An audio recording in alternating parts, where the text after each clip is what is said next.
เอายาเอ้ยนี่เขากินแต่กระทานแน่ๆในกินแต่ยาให้มาคนเดียวนี่พอครบนกกินได้เว้ยมันส่งให้มาเนี่ยไปได้เลยเนี่ยไม่อยากกินมันนั่งกรอบ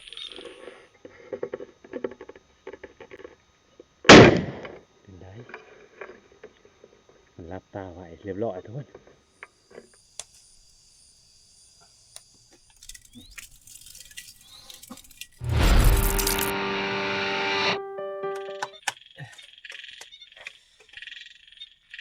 สบายดีทุกคนสบายดีรอบประมาณ2 ทุ่มนะ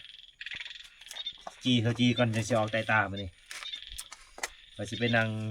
ห่างไปคนโตครับจีกินก่อนไม่แน่นะชิมานจะได้กระทานนี่แหละรอบนี้แหละรอบตัดเชือกแล้วมือเมื่อแต่เสาร์มือนี่จีกินก่อน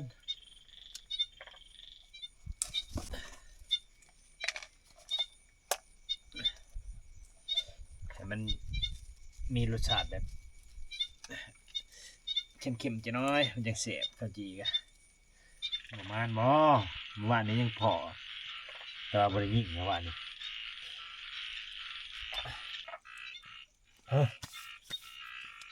ใส่อันนั้นกล่องอินฟราเรดนะทุกคนมันนี่ถ้าว่าเขาบริโตก็ยังน้อยก็ให้พ่อแม่พี่น้องได้เห็นน้ำนะอันนี้คือเมื่อวานนี้แล้วบริโตก็แถมต้นโตมันก็เห็นอีกนะทุกคน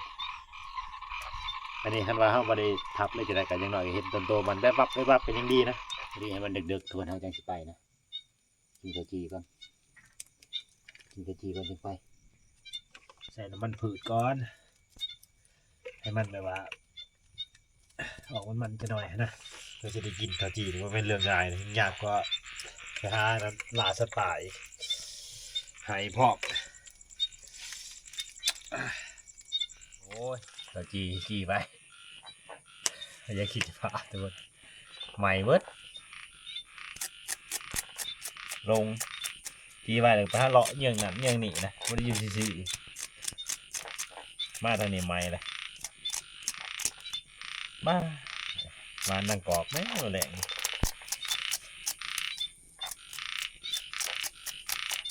เวียนวะกินข้าวจี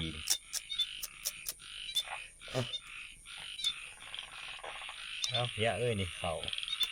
กินแต่กระทานแน่ๆในกินแต่ยาให้มาคนเดียวนี่พอครบนกกินได้เว้ย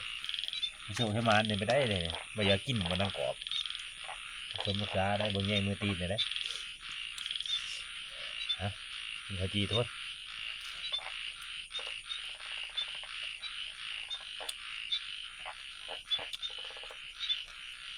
เดือนมันท่านตกนะมันถ่ายเดือนตกมัน3 ทุ่มกว่าตอนนี้มันเมื่อพอดียังครับไปทวนมานี่ออกตากันนะเสือแค่ย่างบัดไส้ส่งข้าย่างบัดไส้นะเพราะว่ายามมันเปียกทวนเพราะว่าเขาไปแถวด่านแถวยังนะเขาบริบุปลามีแต่บุแต่ปลาเพ็กมันยังเขาสิบุมีส่งใส่นะใส่นอนจ้ะนะก็เลยใส่แต่ส่งนี่เลยใส่เลยเอาถ้ารุ่นน้ำกันทุกคนก็คือเลาะหัวใกล้เติบได้สิลงไปทางทำหมอแล้วก็โค้งไปใส่ทำลาแล้วก็โค้งใส่ลังป่อมแล้วก็จังมานี่นะจะมาบอดกันว่าบ่เมื่อยกะเลาะเวียนไปเวียนมาท่านเนี่ยทุกคนสัตว์ป่าเนี่ยบ่แม่นว่ามันบ่มีเนี่ยทุกคนมันมีนะเพราะว่าตามที่เข้าไปเนาะเลาะเบิ่งนี่ห้อยนี่เห็นทุกคนบ้านเฮาเยื่องเฮาใต้ตาลจนหลายบ่ค่อยพอกับแวบกับบ่ได้ยิ่งทุกคนมันแหนะเพราะว่ามันลึงกับแสงไฟหรือว่าแสงโคมคนเฮาบางทีมันก็ปีนก้นใส่ละก็แล้วทุกคนบ่เห็นนะมันสิเบิ่งไฟเฮาแค่ตอนเฮาเยื่องใส่มันเท่านั้นแหละสัตว์ป่าแท้นี่มันเบิ่งเท่าเดียวแล้วก็มันก็บ่เบิ่งเลยมันไปของมันนะมันลบมันหลีกนั่นแหละ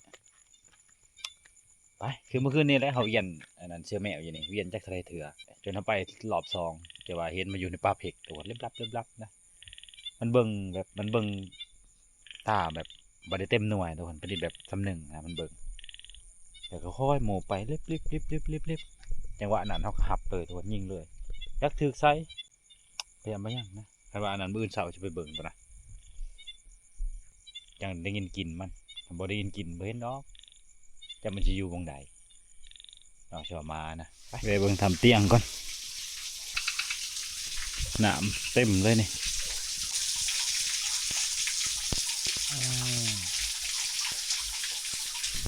คนก็บ่ได้มาอยู่เฮิงแล้วนั่นเบิ่งลักษณะไปเอาเลาะลงไปลุมไปเลยทุกคน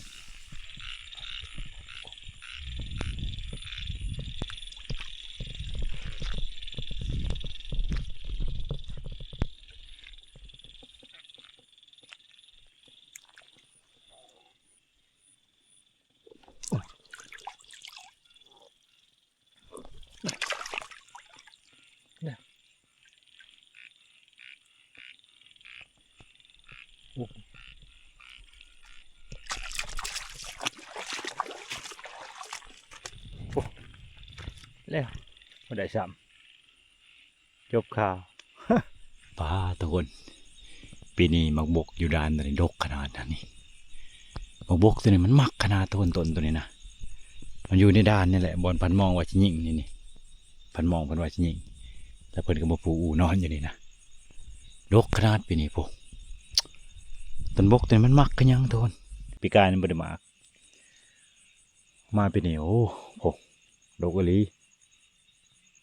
นี่เอาสิเลาะไปหาทำร้าได้บ้านนี่เข้ามาเนี่ยโอ้ใกล้เติบแล้วท่านพ่อยังพอโต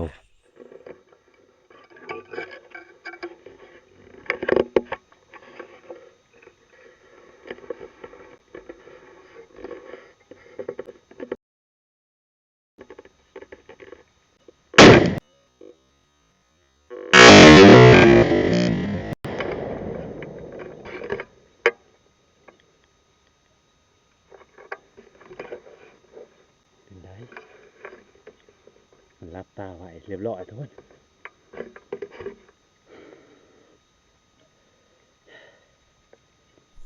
ยิ่งเลยทุกคนทับแล้วชิเมนยังหูนะเด็กลอยแล้วโอ้เชื่อแม่เอาทุกคนเป็นง่อยอยู่ในหีนะเด็กยังว่าทันตุยนะเบิ้งโอ้ยันบ่าเจ็บบึ้ดโอ้ใส่โปรดไปบ่เป็นแล้วนี่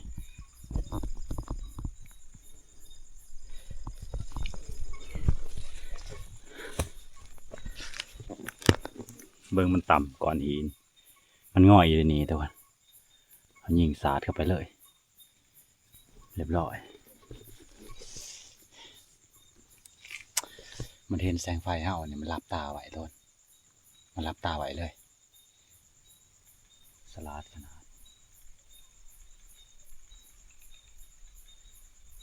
ดีแต่ใส่ลูกวานลายนะแต่ลูกตัดมันก็ลายแน่เซ็ตบ้านนี่ง่อยอยู่นี่เบิ้งเลือดก็จุยถีบเลย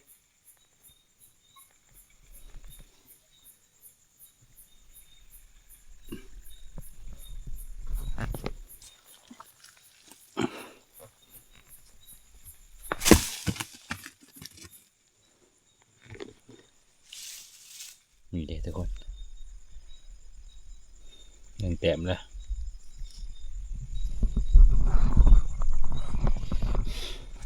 เบิ้งตกที่ไหนพวก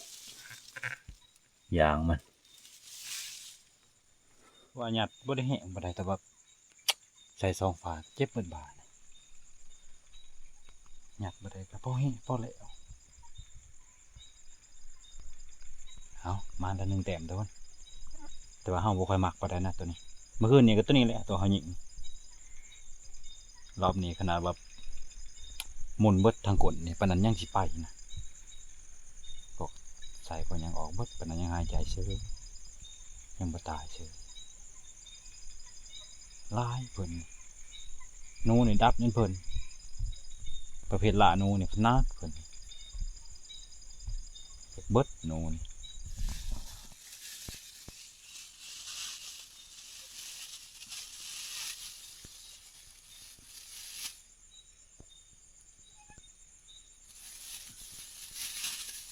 ใส่คนยังออกเบิด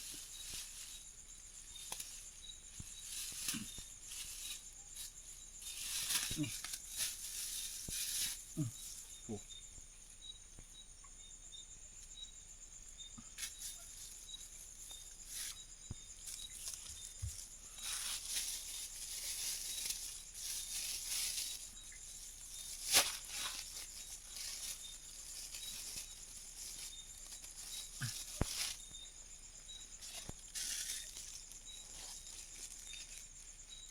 อนทุ่งนี่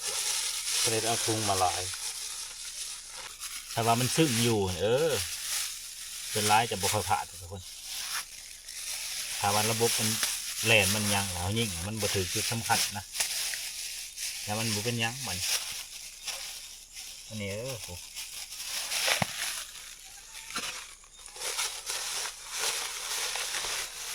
เนี่ยขยานมานี่เป้าลูกที่แม่ลูกตัดต่ำตัวนี้ทุกคนนี่ลูกวานนี่เต็มเบิดเท่านี้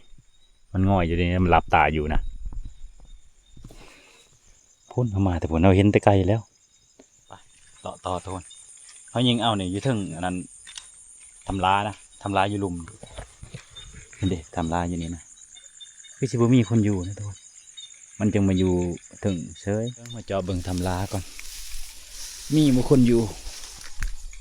โอ้คนบ่ได้อยู่เฮิงเนี่ยทุกคนนี่บ่ได้อยู่เฮิงแล้วมีแต่งูนะเขามาอันนั้นเขามานอนแล้วก็ขี่ใช่พร้อมนี่คือทำร้านนะโอ้กบปุ๊บ้าบ่เห็นยังเลยทุกคนแต่เก่าทางตัวนี้นะฝนตกยังสิเห็นแล้วแหละยังน้อยกับเมาแล้วจะได้ยิงหรือบ่ได้ยิงไก่เรื่องอีกแต่เนี่ยบ่เห็นเลยโอ้น้ำอยู่ในไร่แล้วทุกคนบ่อนเบาลีเฮ็ดไว้แต่ไปไกลมันออกแล้วไล่เลย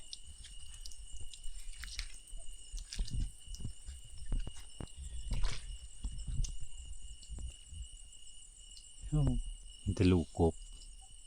อย่างนี้หน่อยอยู่ดิโอ้เสือในพันใหญ่นี่ยั่งอยู่นี่นะแต่ปีกายนี่ไม้ตัวนี้ยังแข็งอยู่นะทุกคนบ่อนเอาเห็ดผูคือมาพี่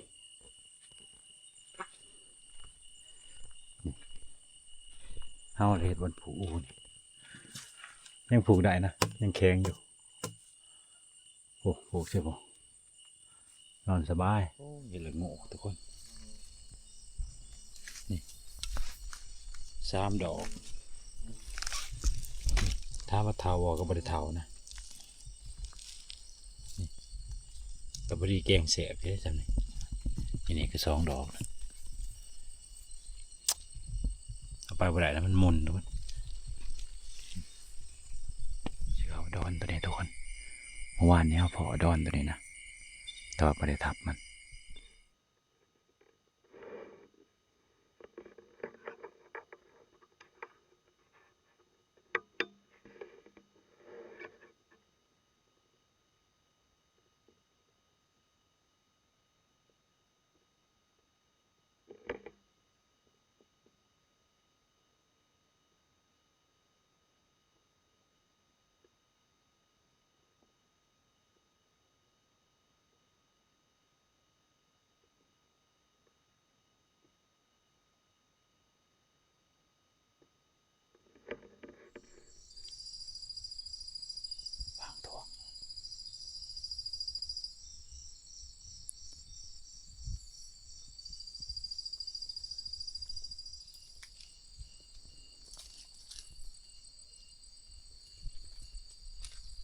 เลาะหอบถีบเลยทุกคน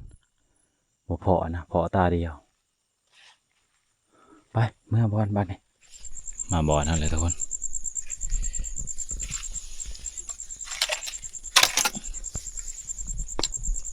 โอ้ยจังมองจังยามนะบ่ฮู้นะโทรศัพท์กับแบตเบิด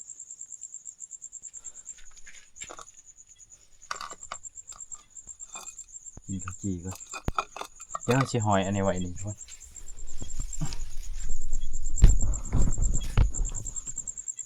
หอยวันนี้นะเราจะไปเยื่องเบิ่งตัวมันขวดกินเนี่ยนั่นอาหารนะคือสิเป็นหมิ่นแล้วทุกคนอยู่ใกล้ๆนี่คันโมเมนต์หมิ่นกันนะจะเป็นดีเห็นนะอันคือสิเป็นหมิ่นนั่นแหละหมิ่นกันมันเห็นอันนี้เฮามันถ่วงเลยนะตึกแล้วมันถ่วงมิดนะทุกคน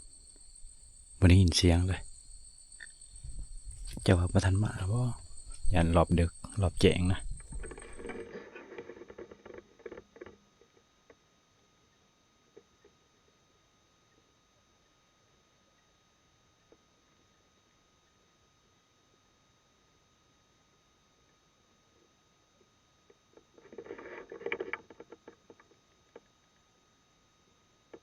โอ้ยทุกคนพอบอลเก่าอีกนะจากแม่นี่อย่างตัวเห็นแต่ตามันนะมันอยู่ปุ่นอยู่เดินนี่ใช่ไหมนี่เห็นนะตัวบอลพอว่าเนี่ยแล้วก็เฮาบ่ได้ยังเชโตมันนะตัวเฮายังแบบว่าให้มันเห็นวงนอกแล้วว่าสิใส่กล่องอินฟราเรดนี่ยิ่งปิดไฟซองหาบ่เห็นทุกคนกล่องอินฟราเรดเนี่ยซองหาบ่เห็นมันเฮาเปิดไฟเบิ่งบ่เห็นมันจะไปทางไหนนายเด้ทำไมเปิดป้าเลยคอยตูดเขาจะได้ยิ่งจักแกนไปทางไหนบ้านี่อ๋อคือชิมันเห็นนะคือมันเห็นแพงตาโว้ห่างใหญ่ขนาดมันแลนเขานี่ตัวมันไม่ได้ไปใกล้หรอกมันอยู่แถวนี้แหละแต่ว่ามันบ่เบิ่งไฟนะมันเข้าไปรีอยู่ป่าเปกแล้วก็แล้วเลยคือมันบ่จื้อบนปดเกลือไว้นี่นะตัวพี่มันออกอยู่เดินไปมันแลนลงไปแลนไปเอาไปรัดนี่ยังบ่ทันนะก็บ่ได้แห่บ่ได้ตัวก็ฮู้ๆนะแต่ว่ามันใกล้เติบเพราะมันอยู่เดินตัวผมคิดว่าจะเข้าไปอีกจังสิทับนะเข้าไปแล้วปิดไฟว่าสิใส่กล่องอินฟราเรดนี้ซองแล้วก็สิทับเลยซองห่างบ่เห็นจากจุดมันอยู่วงใดมันเปิดไฟหาก็บ่เห็นบัดนายดิไปเมื่อและมานตัวนี้แหละทุกคนเว้นเสาร์แล้วจะสิเผาทุกคนนี่นะเอาพักผ่อนนอนก่อนทุกคนนอนเป็นนอนเมื่อยนะไปจนเมื่อยเลยไปบู๊ไกลขนาดทุกคนหอบถีบด้วยพออันนั้นตัวนี้แหละทับได้นะตัวนี้ส่วนตัวนี้บางอย่างนี่ไม่ได้ทับทุกคนว่านี่ก็ทับตัวหนึ่งแต่บ่ได้พอซองมันนี่ก็พอซองแต่ตัวหนึ่งเอาพักผ่อนนอนก่อนมื้อเช้าจะว่ากันนะอันนี้ได้นี่นอนนี่แหละ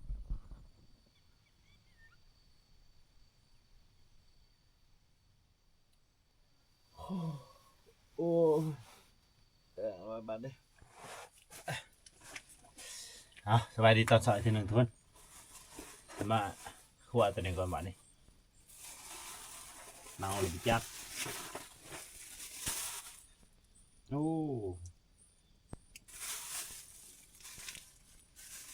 ยังนะมันได้ยิงอีนี่เนาะคักแล้วยิงโตน้ำหอนลวกคนนะชิเมื่อทุกคนมาดิประมาณเบอร์ส่งไอ้เมื่อคืนนี้ขอตาดีอ่ะตาที่ช่องกับบริทับจะขออยู่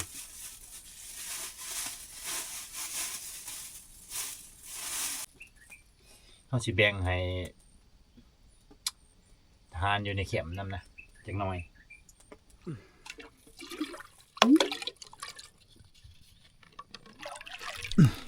นี่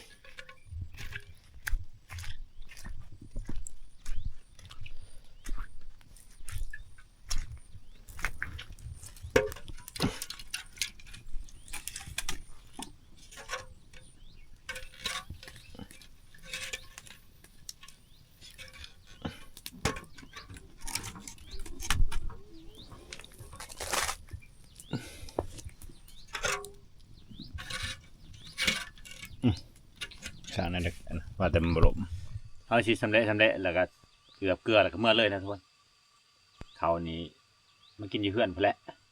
เพราะว่าตัวนี้หันทำบ่อบันไดนะทุกคนกินอยู่แต่ก็บ่อบันไดนะตัวนี้ก็สิมาฝากอันนั้นทหารเพิ่นแน่อยู่ในแคมป์เพิ่นก็บ่ได้มีแนวกินทุกคนตามที่บ่สบายขึ้นมาป่าแต่ละเทื่อก็กินปูกินหอยกินอิหยังไปแห้งบ่มีเวลาไปหาคือจังเฮานะตัวเฮาบ่ได้ถ่ายเห็นนะทุกคนตอนให้ตอนหยังนะมาเฮาก็แวะกินข้าวได้หั่นแหล้วทุกคนกินข้าวนำพระเจ้านะไอ้เขตแถวดันใหญ่มันบ่มีฮะแนวสิหานะทุกคนหอยมันก็อึดป่ามันก็อึดแถวนะวันนี้สิมื้อซื้อแนวกินแนวหยามันก็ไกลนะเส้นทางมันก็ยิงบ่ทันหอนยามฝนนี่หอนยามฝนแห้งเปื้อนครับเส้นทาง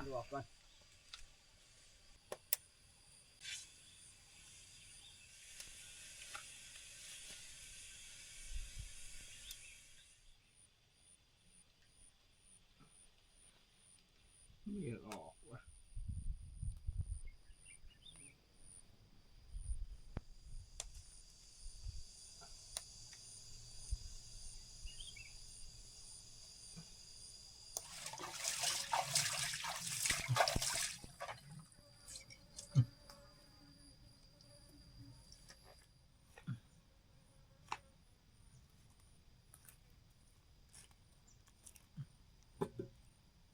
ต้องเอายังห้องนี่เกลือก่อนทุกคนก็ไว้ให้มันเน่าเก็บจะหน่อย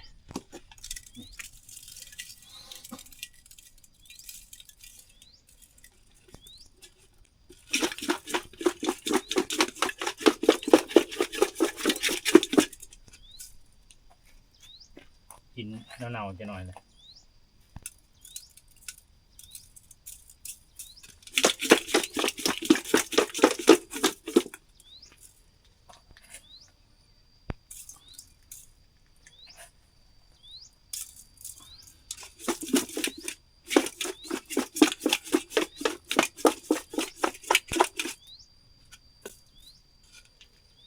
โอเคเดี๋ยวเอาเตาเข้าก่อนบ้านนี่มึงกินน้ำมันมันทุกคนเอาหลางมันลงมานะจะได้พญายได้ขึ้น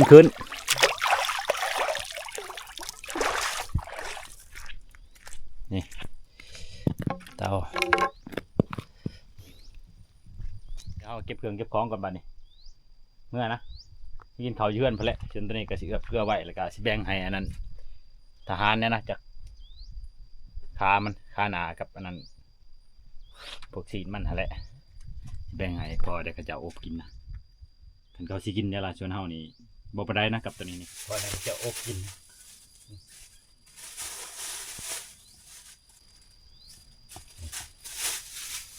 ให้ทหารนะตัวนี้เรือกับเฮาฮุบ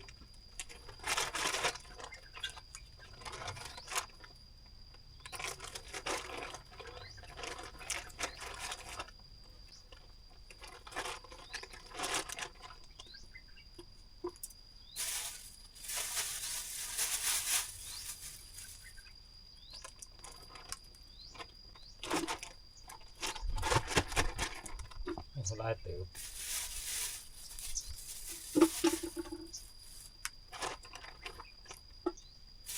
ตัวนี้ให้อาหาร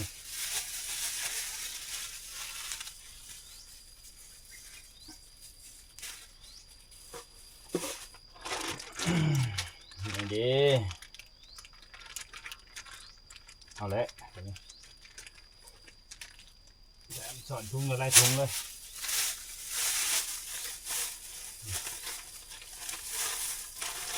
นี่ประมาณโลปลายทุกคนเกือบ2 โลนะไปเมื่อทุกคนบ้านนี้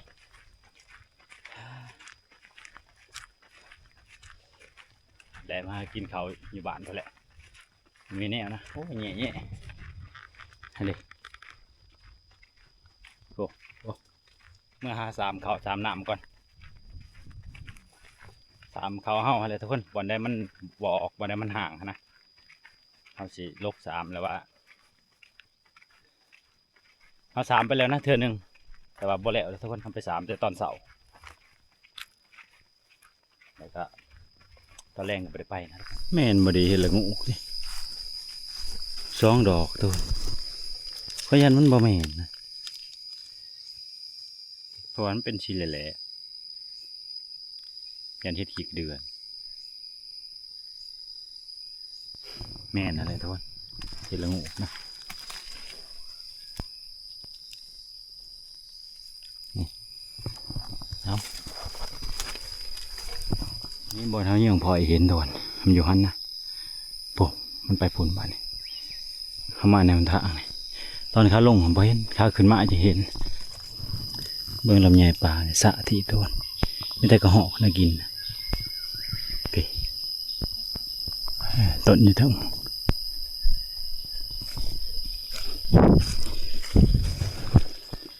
แต่ว่ากินลักษณะนี้นี่เห็นทุกคนนี่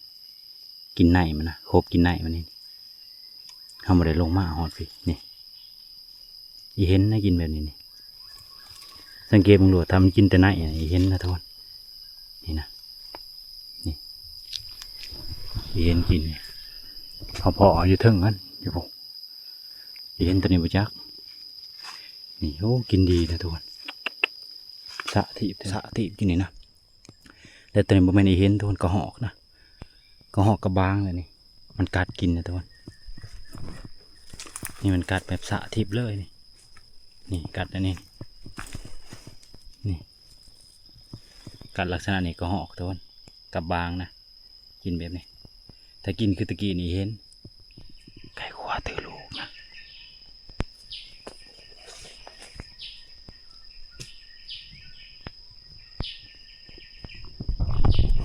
แลนนี่ทุกคนเกิดแม่นเขายิ่งนะเฮ้ยลูกลุ่มๆน้ำกลนมันโอ้แลนไปหมดลูกมันหา6 โตลายกันนะทุกคนลูกไก่ขวานี่ปลามันเลี้ยงลูกซะอันนั้นจะยิงท่านนะทุกคนเขายิงหับอยู่นี่นะแลนไปนี่ผมไปยิงชื่อโอ้แลนไปหมดคิดว่าไอ้หยังตกใจเบิด